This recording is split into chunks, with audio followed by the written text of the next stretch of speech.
నమస్తే జిఎన్ఆర్ టీవీకి స్వాగతం. ముందుగా బ్రిటన్ హెడ్లైన్స్. మాజీ ఎమ్మెల్యే మరియు పార్టీ రాష్ట్ర అధికార ప్రతినిధి శ్రీ రాచమల్లు శివప్రసాద్ రెడ్డి ప్రెస్ మీట్. తెలంగాణ భవన్లో బీఆర్ఎస్ నాయకుల press meet.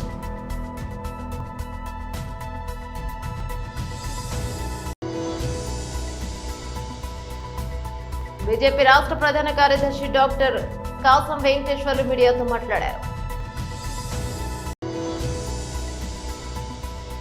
Ajio మింత్రాలో Turkey brands అమ్మకాల నిలిపివేత. డీటెయిల్స్ చూస్తే మాజీ ఎమ్మెల్యే మరియు పార్టీ రాష్ట్ర అధికార ప్రతినిధి శ్రీ రాచమల్లు శివప్రసాద్ రెడ్డి ప్రెస్ మీట్ నిర్వహించారు. మద్యం పాలసీకి సంబంధించి అక్రమాలు జరిగినాయి, అన్యాయాలు జరిగినాయి. 3,200 కోట్ల రూపాయలు వైఎస్ఆర్ కాంగ్రెస్ పార్టీ ప్రభుత్వంలో దోచుకున్నారు అని చెప్పి చంద్రబాబు నాయుడు పాడిందే ఆ పాట పాడి ఒక సంవత్సరం కాలానికి ఎవరినైతే ఆయన అరెస్ట్ చేయాలనుకుంటున్నాడో అరెస్ట్ చేసేదానికి కావాల్సిన రాగం తీస్తా వచ్చినాడు. అందులో భాగమే ఇప్పటి వరకు 6-7 అరెస్ట్ చేసినారు.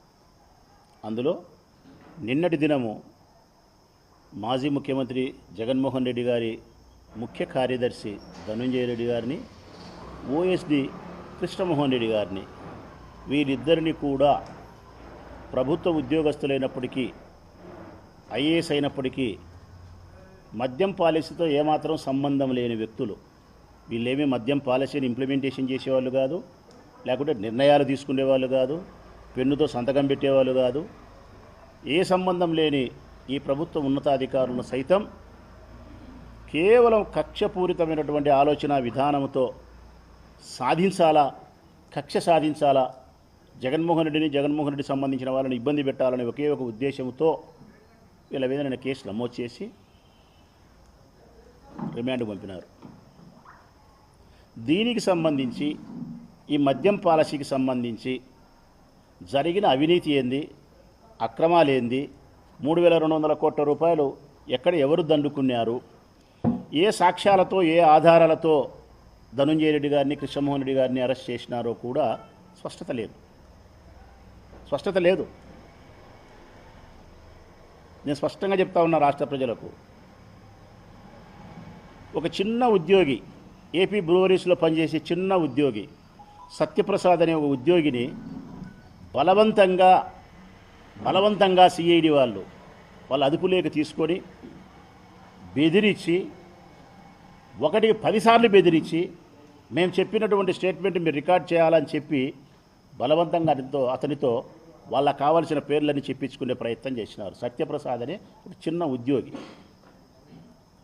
అసలు అవుట్సోర్సింగ్ విధానంలో పనిచేసే అనూష అనే ఒక అమ్మాయి డిటిపి ఆపరేటర్.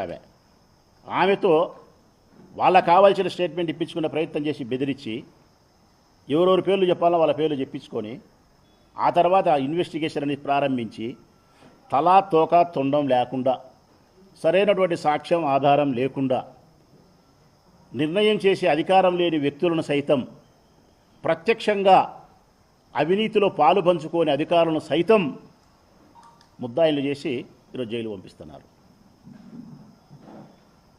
ఇది ఎంత కక్ష సాధింపు చర్య! మొన్న ఏమో ఐపీఎస్లు పంపించినారు, ఇప్పుడేమో ఐఏఎస్లు పంపించినారు.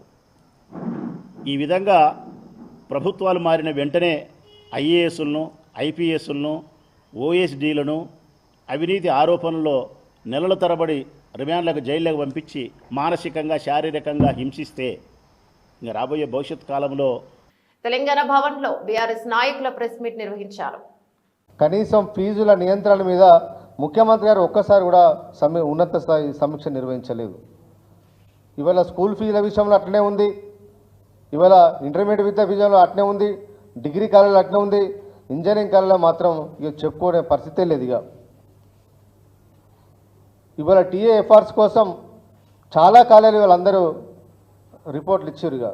మాకు కాలేజీ ఫీజు పెంచాలని చెప్పి ప్రతి కాలేజీ కూడా, ఇంజనీరింగ్ కాలేజీ ప్రతి కాలేజీ కూడా దాదాపు 170 కాలేజీలకు పైగా వాళ్ళందరూ కూడా ఇవాళ టీఎఫ్ఆర్స్కి దరఖాస్తు చేసుకున్నారు మా ఫీజులు పెంచాలని చెప్పి.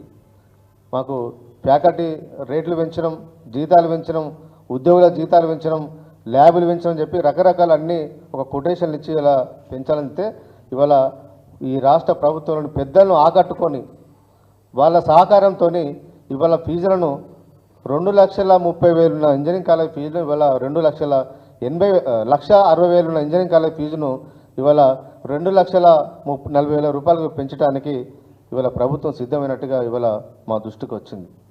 చాలా ఇంజనీరింగ్ కాలేజీలు పేదవాడు చదువుకోవాలంటేనే ఇవాళ భయపడే పరిస్థితి ఉన్నది. మంచి ర్యాంక్ వచ్చిన విద్యార్థి కూడా 15,000, 20,000, 30,000 ర్యాంక్ వచ్చిన విద్యార్థులు కూడా ఇవాళ ఉన్నత మంచి కాలేజీలో ఒక స్టాండర్డ్ ఉన్న కాలేజీలో చదువుకుందామంటే కూడా పేదవాళ్ళు ఇవాళ చదువుకునే పరిస్థితి లేదు. పోనీ ఆర్డినరీ కాలేజీలో చదువుదామంటే అలా కూడా చదవలేని పరిస్థితికి ఇవాళ ఈ రాష్ట్ర ప్రభుత్వం ఇవాళ ఫీజుల పేరు ఇవాళ భయపెడతా ఉన్నది. దాని మీద ఒక నియంత్రణ లేదు, ఒక సమీక్ష లేదు. ముఖ్యమంత్రి గారు విద్యాశాఖను తన దగ్గరే పెట్టుకున్నారు, కానీ ఇంతవరకు ఇంజనీరింగ్ కాలేజీకి సంబంధించి ఇవాళ రిజల్ట్ వచ్చింది, వాటి మీద ఒక సమీక్ష నిర్వహిస్తాం, అసలు ఎంత ఫీజు ఉండాలి, ఎంత ఫీజు తగ్గాలి, దాని మీద ఒక్కరోజు కూడా ముఖ్యమంత్రి గారు సమీక్ష చేయలే. అసలు తనకు తీరిక లేదు. అందాల పోటీలో ఉన్న ఆసక్తి ముఖ్యమంత్రి గారికి ఈ రాష్ట్రంలోని ఫీజుల నియంత్రణ మీద, ఫీజులు తగ్గియాల దాని మీద, మెరుగైన విద్యను అందించాలన్న దాని మీద ముఖ్యమంత్రి గారికి సోయినట్టుగా ఎక్కడ కనిపిస్తలేదు. ఎప్పుడు నిర్ణయం తీసుకుంటావు, ఎప్పుడు సమీక్ష చేస్తామని చెప్పి వాళ్ళ రాష్ట్రంలోని చాలామంది పేద కుటుంబాలందరూ ఎదురు చూస్తూ ఉన్నారు. ఒక దిక్కు ఇంజనీరింగ్ కాలేజీల స్టేట్మెంట్లు ఫోన్ చేసి అడుగుతూ ఉన్నారు. క్వాలిఫై అయిన విద్యార్థులందరూ ఫోన్ చేసి మా కాలేజీలో జాయిన్ కాండి, 10 లక్షలకే డొనేషన్, 15 లక్షల డొనేషన్ చెప్తా అంటే విద్యార్థుల తల్లిదండ్రులందరూ భయపడతా ఉన్నారు. మరి వీటన్నిటికీ ముగింపు పలకాల్సిన బాధ్యత ఈ రాష్ట్ర ప్రభుత్వం మీద లేదని చెప్పి ఇవాళ మేము ప్రశ్నిస్తూ ఉన్నాం. ఒక సామాన్యుడు ₹1,00,000 పెట్టి ప్రతి సంవత్సరం ₹1,00,000 పెట్టి చదువుకునే స్తోమత ఉన్నదా? కాబట్టి ప్రభుత్వం ఇప్పటికైనా ఇంజనీరింగ్ కాలేజీల యాజమాన్యాలకు తలొక్కకుండా, వాళ్ళు ఇచ్చే డబ్బుల కోసం కక్కుర్తి పడకుండా, ఫీజు రింబర్స్మెంట్ వాళ్ళు అడుగుతున్నారని చెప్పి మీరు ఎంతైనా పెంచుకోండి, ఫీజు రింబర్స్ మాత్రం అడగకండి అనే విధంగా ఇవాళ రాష్ట్ర ప్రభుత్వం ధోరణి ఉన్నట్టుగా ఇవాళ కనిపిస్తూ ఉన్నారు. బీజేపీ రాష్ట్ర ప్రధాన కార్యదర్శి డాక్టర్ కాసం వెంకటేశ్వర్లు మీడియాతో మాట్లాడారు. ఇవాళ సాయంత్రం 5 గంటలకు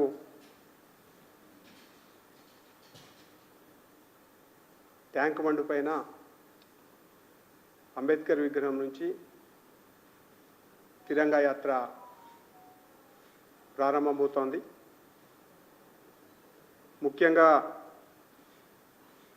అమరవీరుల యొక్క త్యాగాలను స్మరించుకోవడం, పోరాట యోధుల యొక్క వీర్య పరాక్రమాలను అభినందించడం, శాస్త్రవేత్తల యొక్క కృషిని, వారి యొక్క మేధా సంపత్తికి జోహార్లు అర్పించడం, మరియు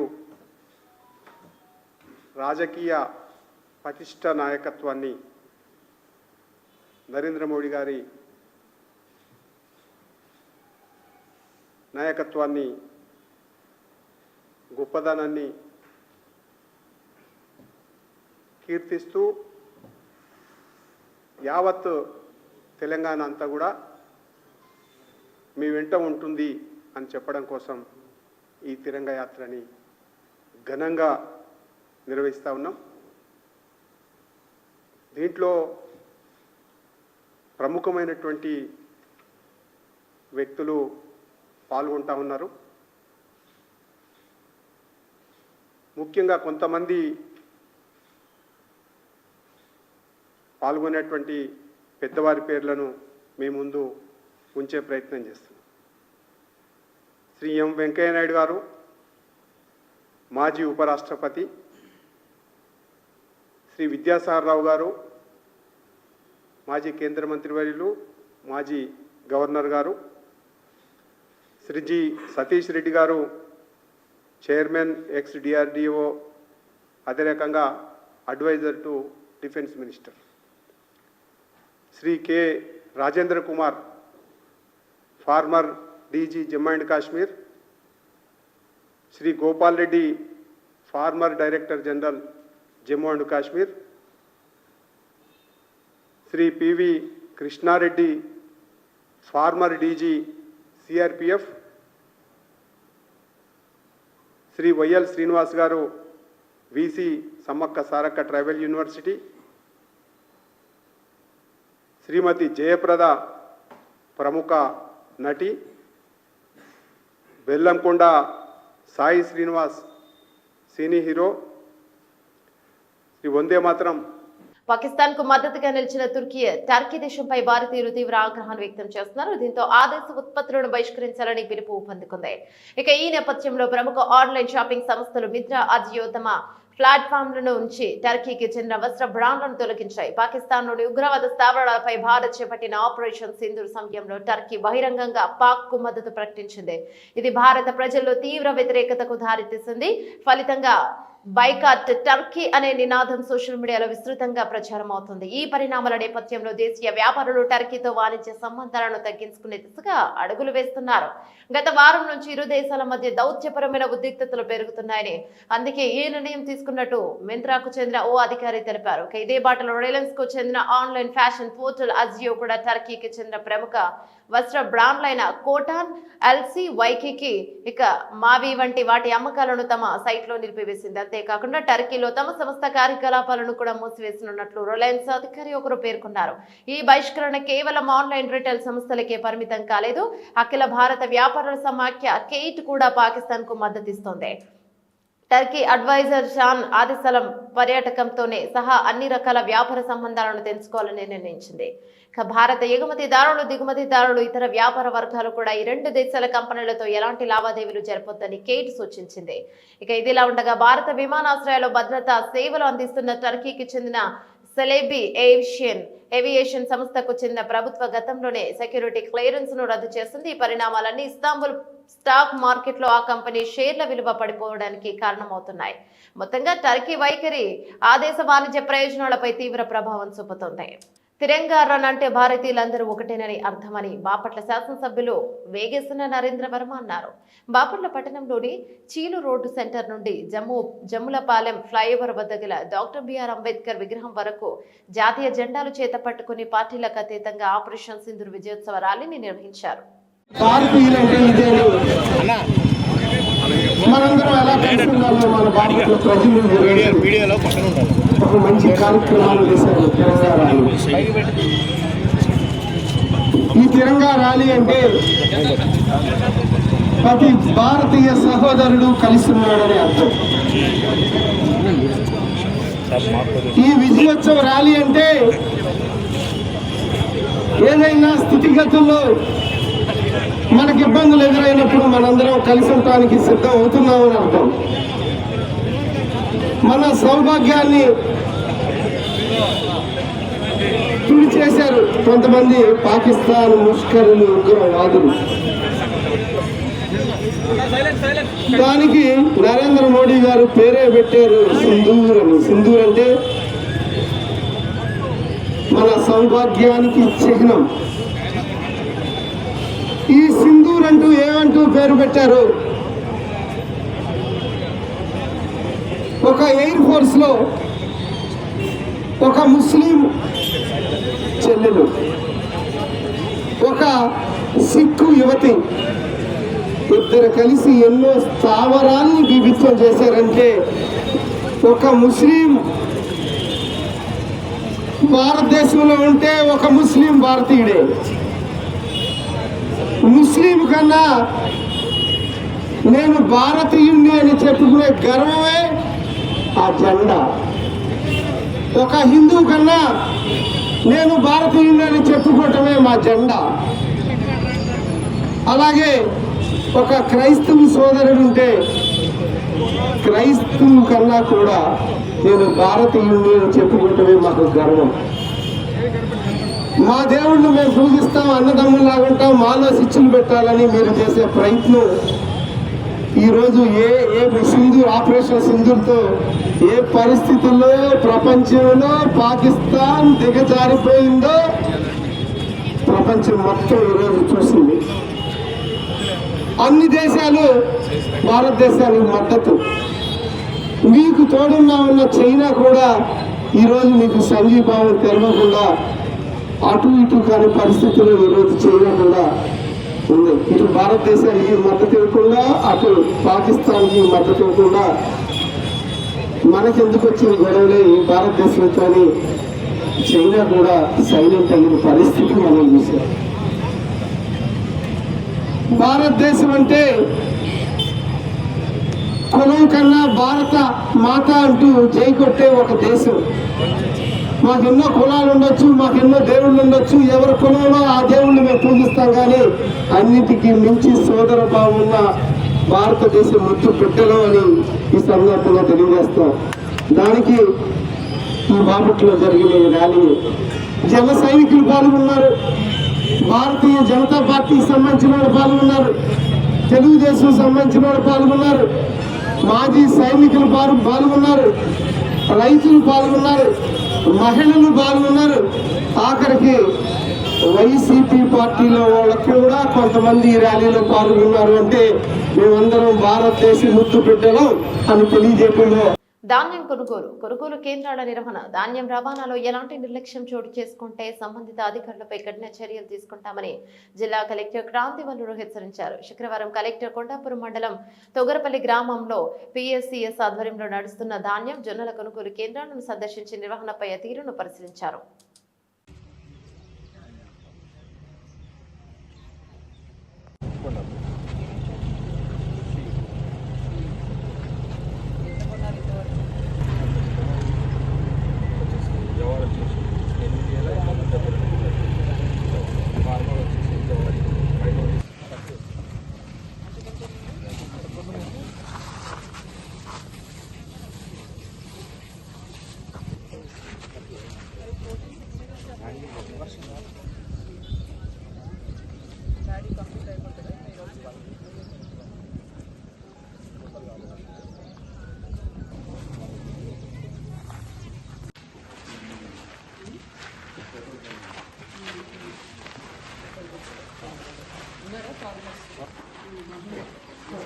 మిగతావన్నీ కూడా హైబ్రిడ్ అనేది మనం తీసుకుంటాం. ఆ పద్ధతి ఉంది ఎక్కడ చూడలేదు. ముందు అది వేరే వెరైటీ మిక్స్ అయింది అనుకున్నాను. మన ఇన్సెక్టర్లు కూడా వచ్చారు, హైట్ డిఫరెన్స్ ఉంది. రెండు కలిపేస్తున్నారు. ఇంకా పక్షుల కోసం తినకుండా కొద్ది పెరిగింది. జొన్నలు కూడా పెరిగింది. లాస్ట్ ఇయర్ హైబ్రిడే ఎక్కువ ఉంది మేడం. యంగ్ టైగర్ ఎన్టీఆర్ నెల 20న తన పుట్టినరోజు జరుపుకున్న విషయం తెలిసిందే. ఈ నేపథ్యంలోనే ఆయన అభిమానులతో పాటు సినీ లవర్స్ అతడి సినిమాల అప్డేట్స్ కోసం ఆతృతగా ఎదురు చూస్తున్నారు. ఇక ఇప్పటికే తారక్ నటిస్తున్న బాలీవుడ్ చిత్రం వార్ 2 నుంచి బర్త్డే నాడు స్పెషల్ అప్డేట్ ఉండబోతోంది. అటు హృతిక్ రోషన్ తో పాటు చిత్ర నిర్మాత సంస్థ యఫ్రాజ్ ఫిలిమ్స్ ప్రకటించాయి. అయితే వార్ 2తో పాటు తారక్ ప్రశాంత్ నీల్ కాంబినేషన్ లో వస్తున్న ప్రాజెక్టుకు సంబంధించి కూడా అప్డేట్ వస్తుందని అందరూ ఊహించారు. కానీ ఎన్టీఆర్ బర్త్డే నాడు ఈ మూవీ నుంచి ఎటువంటి అప్డేట్ ఉండదని నిర్మాణ సంస్థ తాజాగా మైత్రి మూవీ మేకర్స్ ప్రకటించింది. దీంతో ఎన్టీఆర్ ప్రశాంత్ నీల్ మూవీ అప్డేట్ కోసం అభిమానులు మరికొంతకాలం వేచి చూడక తప్పనిసరి పరిస్థితి నెలకొంది. ఇది పూర్తిగా వార్ 2 సమయం. మేం ఈ సినిమాను గౌరవిస్తున్నాం. మన మార్న హోమాన్ని ప్రారంభించే ముందు దీన్ని సెలబ్రేట్ చేసుకుందాం. మన మాస్ మిసైల్స్ ను సరైన ఇందులో విడుదల చేద్దాం. ఈ పుట్టినరోజును వార్ 2తో చేసుకోండి అంటూ అభిమానులు ఉద్దేశించి పోస్ట్ చేసింది. ఈ పోస్ట్ ద్వారా మైత్రి మూవీ మేకర్స్ తారక్ ప్రశాంత్ నీల్ సినిమాకు సంబంధించిన ఎలాంటి అప్డేట్ ఉండదని స్పష్టం చేసింది. వార్ 2 విడుదల సమయంలో దానికి ప్రాధాన్యత ఇస్తున్నామని, తమ సినిమాకు సంబంధించిన మాస్ అప్డేట్స్ ను సరైన సమయం వచ్చినప్పుడు అందిస్తామని పరోక్షంగా తెలిపింది. ఇక హృతిక్ రోషన్ ఎన్టీఆర్ ప్రధాన పాత్రల్లో స్పై యాక్షన్ థ్రిల్లర్ గా వార్ 2 రూపొందుతోంది. ఈ భారీ పాన్ ఇండియా మూవీని ప్రముఖ నిర్మాణ సంస్థ యశ్రాజ్ ఫిలిమ్స్ నిర్మిస్తుండగా అయాన్ ముఖర్జీ దర్శకత్వం వహిస్తున్నారు. కేఆర్ అద్వానీ హీరోయిన్ గా నటిస్తున్నారు. ఈ మూవీ నుంచి ఎన్టీఆర్ బర్త్డే రోజున గ్లిమ్స్ విడుదల చేయనున్నట్లు సమాచారం. బులెటిన్ ముగించే ముందు హెడ్లైన్స్ మరోసారి. మాజీ ఎమ్మెల్యే మరియు పార్టీ రాష్ట్ర అధికార ప్రతినిధి శ్రీ రాచమల్లు శివప్రసాద్ రెడ్డి ప్రెస్ మీట్. తెలంగాణ భవన్ లో బీఆర్ఎస్ నాయకుల press meet.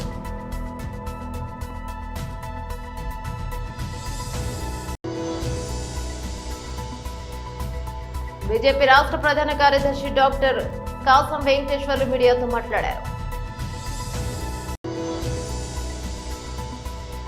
Ajio మింత్రాలో Turkey brands అమ్మకాల నిలిపివేత. ఇవి బులెటిన్ డీటెయిల్స్. మరో బులెటిన్లో మళ్ళీ కలుసుకుందాం. అందరికి సెలవు. నమస్తే.